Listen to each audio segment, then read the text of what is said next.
Ordering cost. क्या आपने कभी सोचा है कि सिर्फ प्रोडक्ट खरीदना ही कंपनी का खर्च नहीं होता?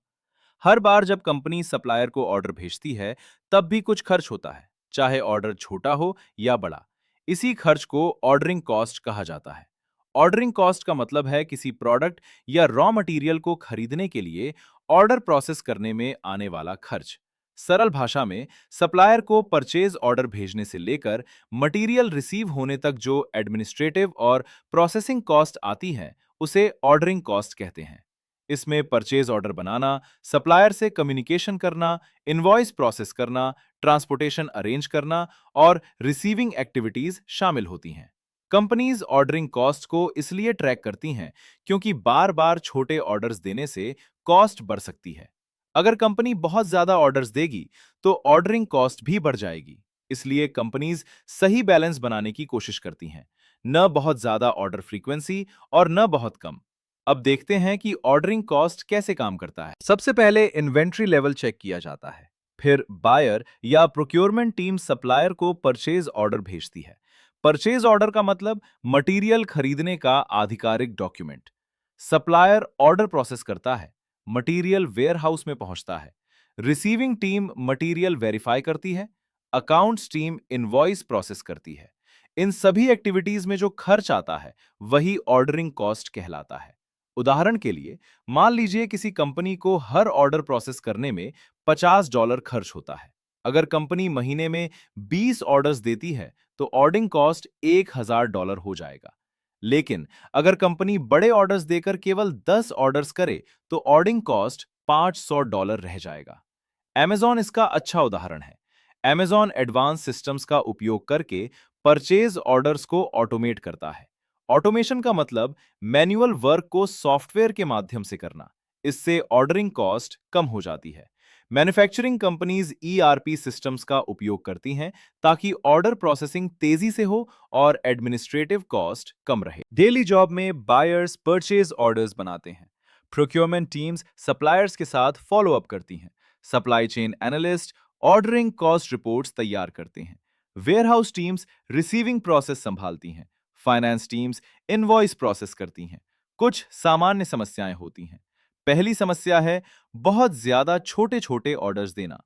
इससे ऑर्डरिंग कॉस्ट बढ़ जाती है। इसका समाधान है ऑर्डर कंसोलिडेशन। ऑर्डर कंसोलिडेशन का मतलब कई छोटे ऑर्डर्स को मिलाकर एक बड़ा ऑर्डर बनाना। दूसरी समस्या है मैनुअल प्रोसेसेस। इससे समय और कॉस्ट दोनों बढ़ते हैं। इसका समाधान है ERP सिस्टम्स और ऑटोमेशन। तीसरी समस्या है सप्लायर कम्युनिकेशन डिले। इसका समाधान है ईमेल ट्रैकिंग और सप्लायर पोर्टल्स।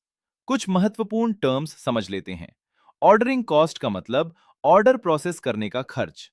परचेज ऑर्डर यानी मटेरियल खरीदने का आधिकारिक डॉक्यूमेंट। प्रोक्योरमेंट का मतलब प्रोडक्ट्स और मटेरियल्स खरीदने की प्रक्रिया। लीड टाइम का मतलब ऑर्डर देने से मटेरियल मिलने तक का समय। सप्लायर वो कंपनी है जो मटेरियल उपलब्ध कराती है। इनवॉइस पेमेंट डॉक्यूमेंट होता है। ऑर्डर कंसोलिडेशन का मतलब छोटे ऑर्डर्स को जोड़कर बड़ा ऑर्डर बनाना। ERP सिस्टम बिजनेस प्रोसेसेस को मैनेज करने वाला सॉफ्टवेयर है। रिसीविंग का मतलब वेयरहाउस में मटेरियल स्वीकार करना। रीऑर्डर पॉइंट वो लेवल है जहां नया ऑर्डर देना जरूरी हो जाता है। अब इंटरव्यू क्वेश्चंस देखते हैं। पहला प्रश्न, what is ordering cost? Interviewer यह देखना चाहता है कि आपको इन्वेंट्री मैनेजमेंट और प्रोक्यूरमेंट कॉस्ट की समझ है या नहीं। Strong answer, ordering cost refers to the cost incurred every time a company places and processes a purchase order. Hindi में हर बार नया ऑर्डर देने और उसे प्रोसेस करने में आने वाला खर्च ऑर्डरिंग कॉस्ट कहलाता है।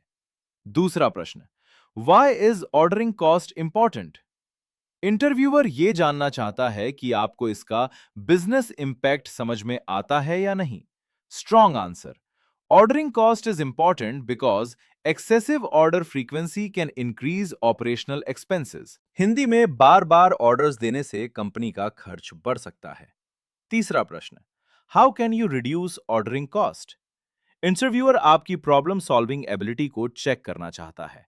Strong answer, I would use order consolidation, automation, and ERP systems to reduce ordering costs. Hindi में मैं ऑर्डर्स को कंबाइन करूंगा और ऑटोमेशन का उपयोग करूंगा ताकि कॉस्ट कम हो सके। चौथा प्रश्न, What activities are included in ordering cost? Interviewer ये देखना चाहता है कि आपको इसके कंपोनेंट्स की जानकारी है या नहीं। Strong answer, ordering costs include purchase order processing, supplier communication, transportation coordination, receiving and invoice processing. Hindi में परचेज ऑर्डर बनाना, सप्लायर से बात करना, रिसीविंग और इनवॉइस प्रोसेस करना ऑर्डरिंग कॉस्ट का हिस्सा है। एक रियल जॉब सिनेरियो समझते हैं। मान लीजिए आप सप्लाई चेन एनालिस्ट हैं। आप देखते हैं कि प्रोक्योरमेंट डिपार्टमेंट हर सप्ताह कई छोटे-छोटे ऑर्डर्स दे रहा है। इस कारण ऑर्डरिंग कॉस्ट लगातार बढ़ रही है। एनालिसिस करने के बाद आप सुझाव देते हैं कि ऑर्डर्स को कंसोलिडेट किया जाए। अब 4 छोटे ऑर्डर्स की जगह एक बड़ा ऑर्डर दिया जाता है। ईआरपी सिस्टम के माध्यम से ऑर्डर प्रोसेसिंग भी ऑटोमेट कर दी जाती है। 2 महीने बाद ऑर्डरिंग कॉस्ट में 25% की कमी आ जाती है। अगर पूरे टॉपिक को एक लाइन में याद रखना है, तो याद रखिए, ऑर्डरिंग कॉस्ट वो खर्च है जो हर बार नया परचेज ऑर्डर देने और उसे प्रोसेस करने में आता है। अगर ऑर्डर फ्रीक्वेंसी बहुत ज्यादा होगी, तो ऑर्डरिंग कॉस्ट बढ़ेगी और कंपनी का प्रॉफिट कम हो सकता है।